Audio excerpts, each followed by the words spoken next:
Hello everyone, it's me, Aaron, Professor Thorgy, your guide to all things geeky, and welcome to a Comic Class-Minisode. Okay, now I know normally on Wednesdays we have a regular Comic Class episode, which is the show every single week on this channel where we just geek out about comic books.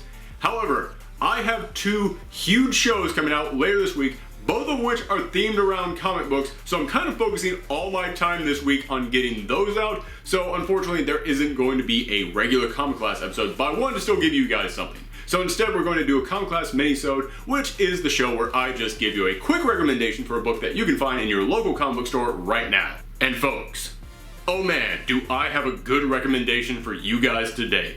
This book I've been going nuts for over a year at this point, and yet almost nobody is talking about it. I absolutely love this series, and it is a crime how little recognition it's been getting. The book is Paybacks. Now, the reason why I say it is a crime how little recognition this book has been getting is because to me, personally, this is the ultimate comic book for comic book fans. And I'll tell you what I mean. The premise of this book is, have you ever wondered how these superheroes afford all these giant hideouts, all their souped up cars, all their crazy expensive gadgets?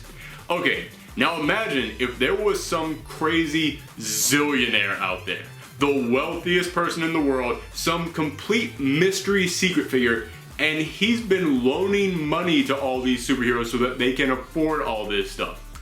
Now what happens when they can't pay back their loan?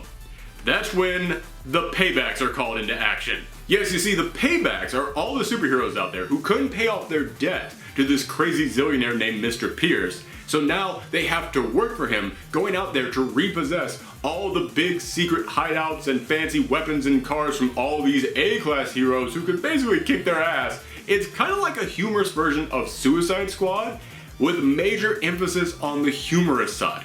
This is one of the funniest books out there right now. It is incredibly clever just with the kind of characters that they come up with. Many of these characters are clearly meant to be metaphors for other heroes or other types of heroes. Like there's one character in there named Blood Pouch, and he is meant to be every Rob Liefeld character from back in the 90s, except he's kind of Weasley and shrimpy as opposed to the way that Rob Liefeld always drew those characters. However, he is covered in pouches. Every single part of his uniform is a pouch. He even has an eye patch that is a pouch in and of itself. And he mentions that he just stores secret weapons in every single one of them. It's like, oh my god, if you are a comic book fan, you instantly get the joke from this character. However, there are some other characters in this book that I don't even think they're referencing anything. They're just crazy, zany ideas. There's a character in there named Ski Squatch, and he is a Sasquatch who is a snowboarder. That's it. That's the joke. Or, of course, my favorite character, the Soviet Nunchuck, who is this big, burly Russian guy, always smoking a cigar, got one of those big wool hats on, carries around a giant hammer and sickle. He's basically every Russian stereotype from a comic book from back during the Cold War. But he doesn't speak any English, so Blood Pouch, a guy who is obsessed with the 90s, is trying to teach him English, but he's only teaching him catchphrases from 90s heroes. And it's just so humorous to me to see this guy just speak a bunch of Russian while taking out all these dudes, and then he'll just suddenly quote the Terminator or quote Blade for no reason at all. I don't know why that cracks me up, but it does. I have a weird sense of humor. But beyond just the characters, this entire book is so creative in the way that only a comic book can really be this creative. Like, this book fully relies on you, the audience, knowing how crazy comic books can be and looking forward to seeing how it can interpret those ideas into brand new ways. Like, for example, the Paybacks all live in a van. However, there are hundreds of members of the Paybacks, so you're wondering, well, how does that work? It's because that van is actually a doorway to an interdimensional mansion that stretches on for infinity. You go into the back of this van, suddenly you find yourself inside of this giant mansion and maze that is constantly shifting back and forth. There are doors and stairways leading up to the ceiling. There's like a labyrinth in there that just goes on to who knows where.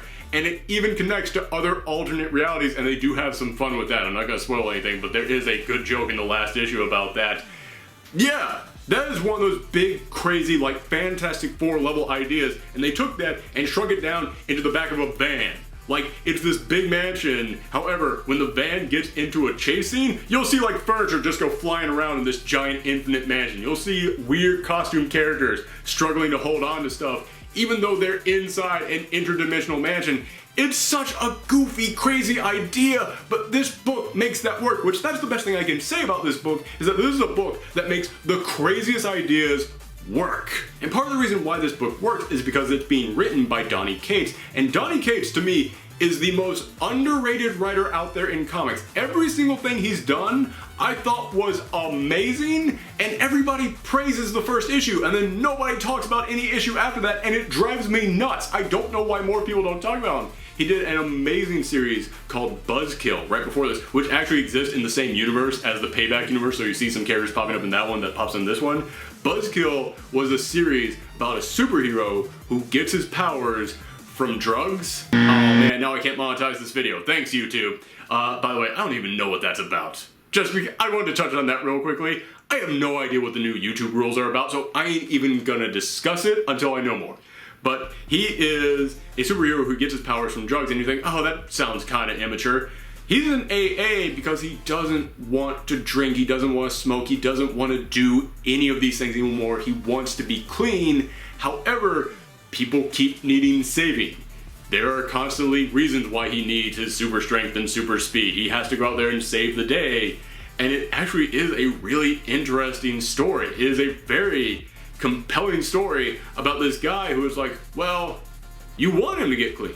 You want him to go on lead a good life. You want him to get over these addictions. But at the same time, he can't save the day unless he has these addictions. So what do?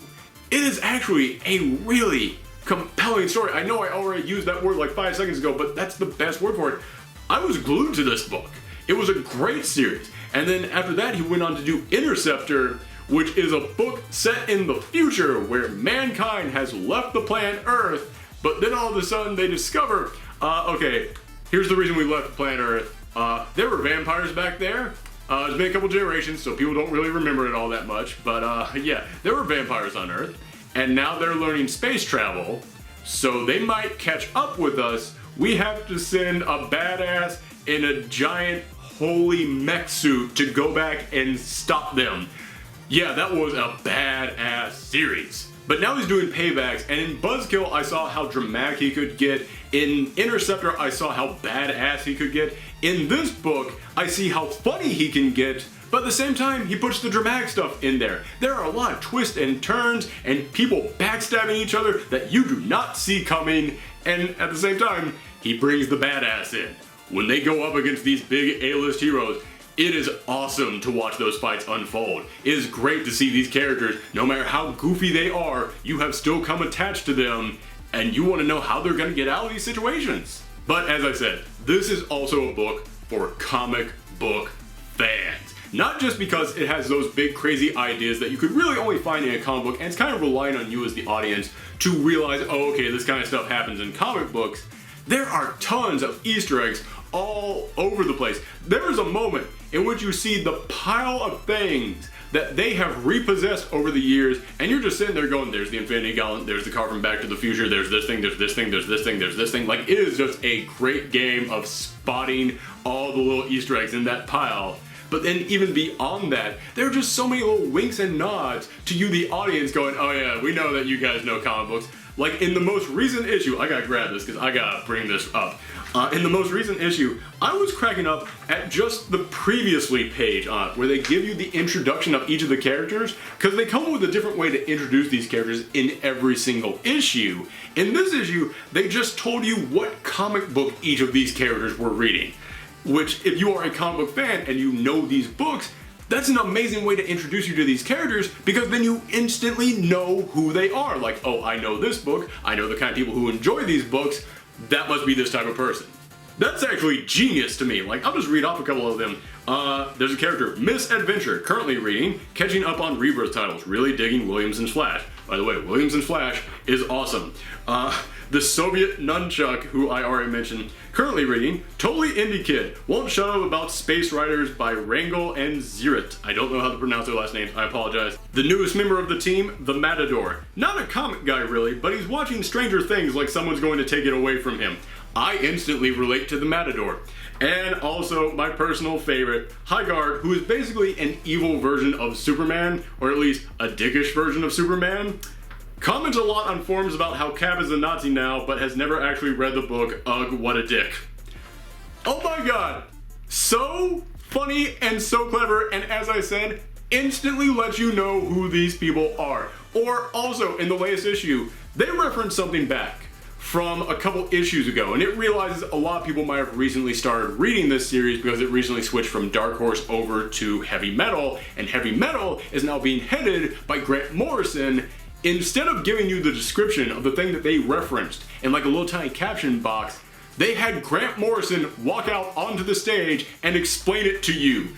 It relies on you, the audience, knowing who Grant Morrison is and knowing that he is currently the head of Heavy Metal Comics. But okay everyone, that's my recommendation for you for this week, The Paybacks. It's an action-packed series that takes a humorous look at all the big crazy ideas in comic books that we have come to know and love. I cannot recommend it enough. And as I said, it might be a little bit hard tracking down some of the issues of the trade because the first trade was published by Dark Horse, but now it's coming out from Heavy Metal. But trust me, it is worth hunting down these issues. Or you can always just go into Comixology, they're all there. So, thank you guys for watching this episode, and if you want to see more recommendations or other videos about the world of comic books, like I said, I got 2 big ones coming out later this week, so if you want to see any of that, then make sure that you hit that subscribe button. Also, you can always follow me on Twitter and Tumblr for more recommendations, or just to ask me any questions that you might have. I always enjoy it when you guys do that. But for now, I'll just say thanks for watching everyone, come back next time. Bye!